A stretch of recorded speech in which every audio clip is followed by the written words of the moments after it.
Baik, Assalamualaikum warahmatullahi wabarakatuh.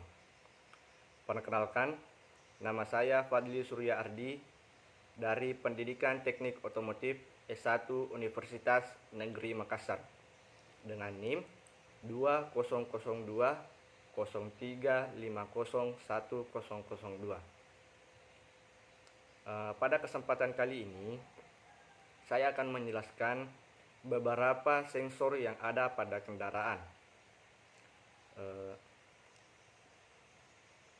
Untuk lebih jelasnya, saya akan menjelaskan sedikit sensor yang ada pada kendaraan. Untuk yang pertama, yaitu adalah Coolant Temperature Sensor atau TPS, atau biasa juga disebut dengan Water Temperature Sensor. Coolant Temperature Sensor berfungsi mengatur campuran bahan bakar, sistem start dingin, mengatur derajat pengapian, dan mengatur putaran ideal. Water Temperature Sensor terhubung dengan ECM melalui dua kabel yang terhubung pada terminal THW dan E2. Ini adalah gambarnya. Tadi Water Temperature Sensor terhubung dengan ECM. Ini adalah Water Temperature Sensor terhubung dengan ECM melalui dua kabel yang terhubung pada terminal THW. Ini adalah terminal THW dan E2. Ini adalah terminal E2. Terminal THW digunakan sebagai sumber tegangan dan input bagi water temperature sensor yang nilainya sebesar 5 volt. Ini tadi yang sebesar 5 volt.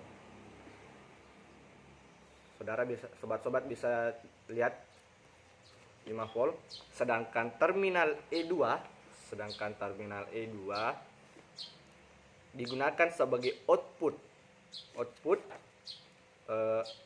sensor dan digunakan sebagai input data bagi ECM, menginput data dari ECM. Ya, ketika terjadi perubahan suhu pada air pendingin, maka nilai tahanan di dalam termistor ini juga akan berubah. Ini adalah termistor yang warna biru.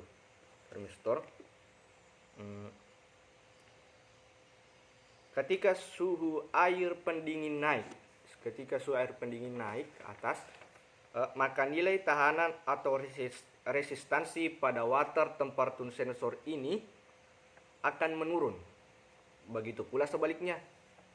Bila suhu air pendingin turun kembali, maka nilai tahanan atau resistansi pada sensor ini akan naik.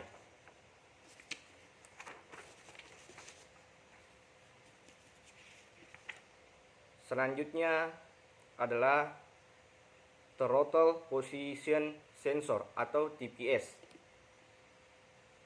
Sensor ini berfungsi untuk mengetahui posisi derajat pembukaan katup throttle.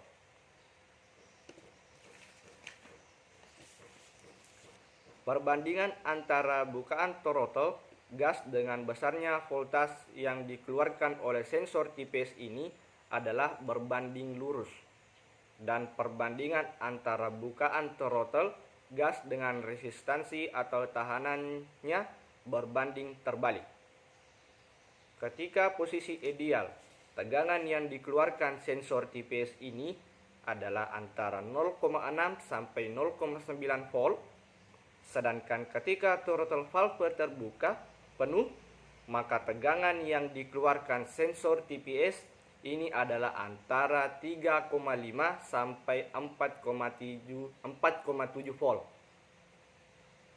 Untuk memperjelasnya, maka dapat dilihat pada gambar diagram kelistrikan TPS pada variabel resistor. Baik. Pada gambar tersebut bisa kita pahami bahwasanya ECU akan memberikan sinyal input melalui terminal VC, akan memberikan sinyal input melalui terminal VC, ini ke TPS sensor, sebesar 5 volt, tidak ada tertulis ya. Dan tegangan ini akan dikonversikan sesuai sudut bukaan terop valve menjadi sinyal output yang akan dikirim ke ECU, lagi ke ECU melalui terminal FTA 1. Ini adalah terminal FTA 1 yang ini.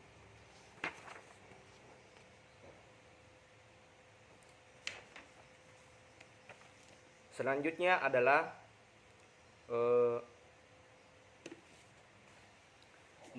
manifold absolute pressure atau MAP sensor.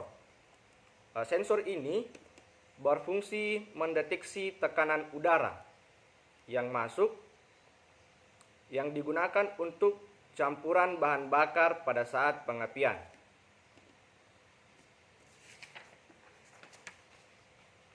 Silikon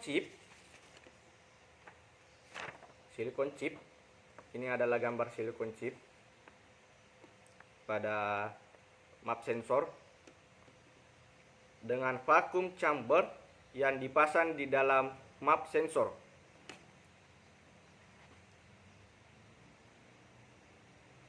Ada vacuum chambernya di dalam karena digabung.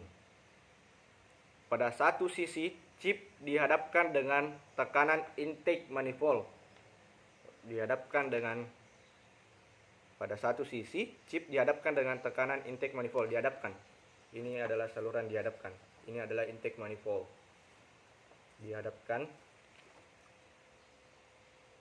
Dan sisi lainnya dihubungkan dengan vacuum chamber. Di sisi lainnya dihadapkan dengan vacuum chamber. Maka ketika ada perubahan tekanan pada intake manifold akan menyebabkan bentuk silikon chip berubah. Bentuk silikon chip ini akan berubah ketika perubahan tekanan pada intake manifold mengalami perubahan. Dan nilai tahanan chip dari fluktuasi chip akan sesuai dengan tingkat perubahan. Fluktuasi ini dalam nilai tahanan kemudian dirubah menjadi sinyal tegangan oleh ECU. Fluktuasi ini dalam nilai tahanan kemudian dirubah menjadi sinyal tegangan dirubah menjadi sinyal tegangan oleh ECU. Ini adalah ECU yang terletak di dalam MAP sensor. Terletak di dalam MAP sensor.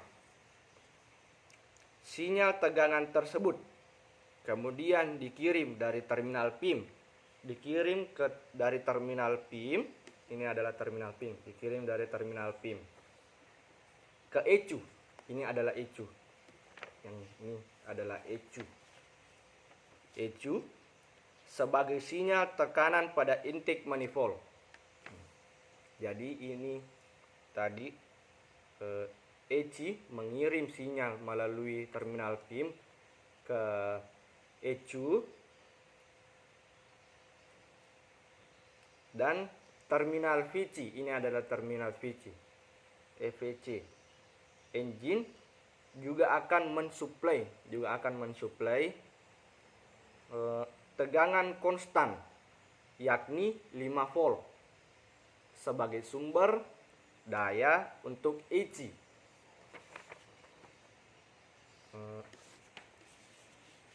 Mungkin cukup sekian dari pemaparan materi tentang sensor yang ada pada kendaraan.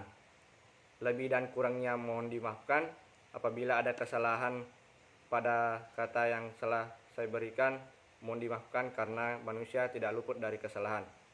Wabillahi taufiq wal hidayah. Wassalamualaikum warahmatullahi wabarakatuh.